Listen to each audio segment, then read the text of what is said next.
less than 100 were made. My father spent 3 years restoring this car.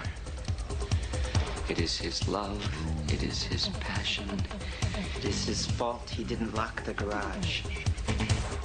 Well, that is the iconic clip from Ferris Bueller's Day Off, driving that vintage red Ferrari. It's a car at one point many Americans wanted, and if not the car, at least the color. But fast forward to 2024, and boring is back.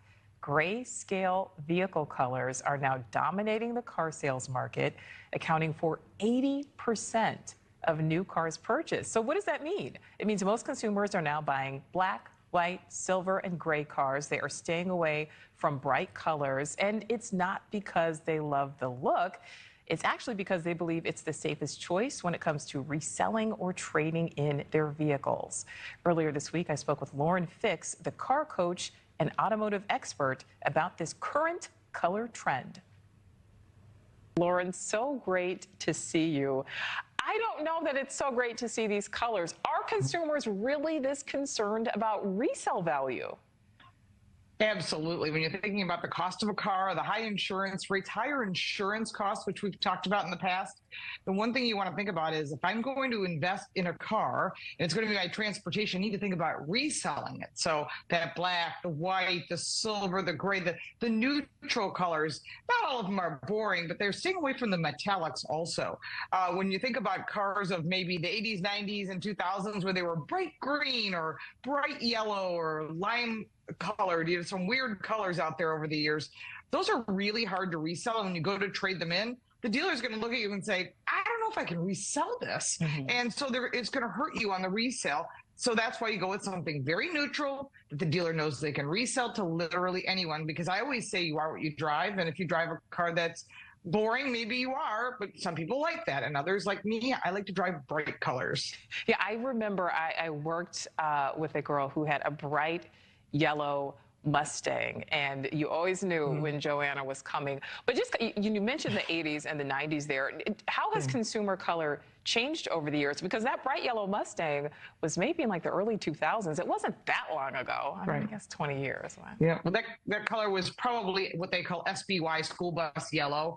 But the bright blues are still, I'm still a huge fan of the bright blues. Blue and certain greens and reds are still popular. They just don't hold as good a resale value. And what's interesting, if you look at cars of like yellow, if you had an old yellow Mustang, the resale on it is not that good. Good on, not so bad on newer cars, but on collectible cars, so you were showing the Ferrari, if it was a yellow Ferrari, it's definitely going to hurt the value at like Sotheby's or Mecum auctions or any of those type of big auction houses you see on TV. They never do well in yellow. They do well in red, in silver, and black. But well, there's some really cool greens now. You've seen what they call British Racing Green, which we call BRG in our business. Everything's got three-letter acronyms.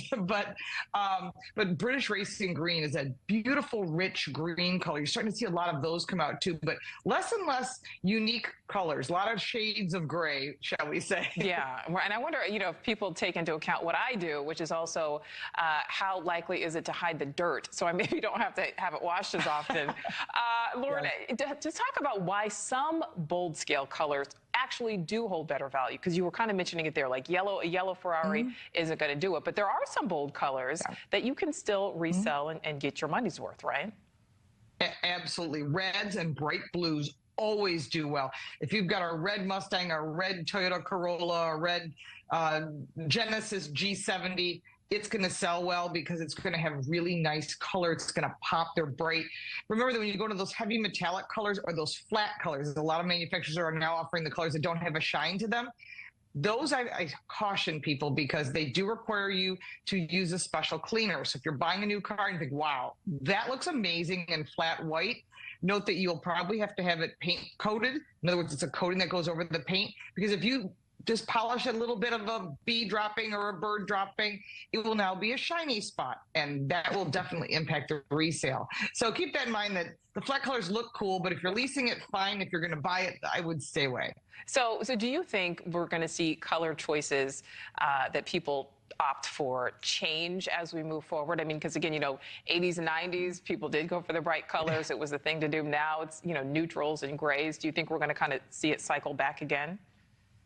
Oh, I think you will. I mean, right now we're seeing a lot of brown colors. It seems to be the thing, different shades of brown, another boring kind of shade. But some of them are really, really nice. They're rich in color. They almost look like a chocolate brown, and they'll have like a red interior or cream colored interior. We're starting to see a lot of white interiors also, which I caution people if you're buying a car, because keeping that clean is a challenge. And a white car itself is hard to keep clean. So if you're looking for something kind of neutral, silvers and grays, you can't go wrong. Easy resale. Go with that gray or black interior.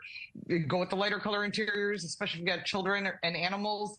They probably won't be that color when it's time to trade them in. All right, very good point. All right, car coach and automotive expert Lauren Fix, thank you so much for your time. Thank you.